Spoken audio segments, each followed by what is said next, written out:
মেয়েদের চুল বিক্রি করা যাবে কি যাবে না? কে রে ভাই, আর দুনিয়াতে কোনো জিনিস পাননি আপনি, লাস্টে বোর চুল বিক্রি করে খেতে হবে আপনাকে? শোনেন, আদম সন্তানের কোনো শরীরের কোনো অঙ্গ প্রত্যঙ্গ বিক্রয়যোগ্য না, হারাম। তবে জীবিত অবস্থায় কোনো অর্গান আপনি ডোনেট করতে পারেন, ফ্রিতে, টাকা পয়সা নিয়ে নয়।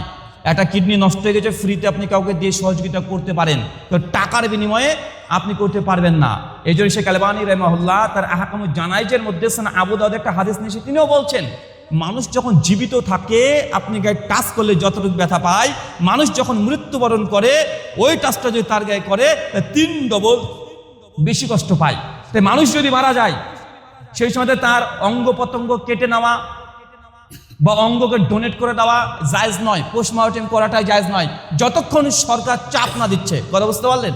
যে বাধ্য করে তখন জায়েজ, স্বাভাবিকভাবে আপনি বলে দিলেন যে আমি অর্গান ডোনেট করে চলে গেলাম, না।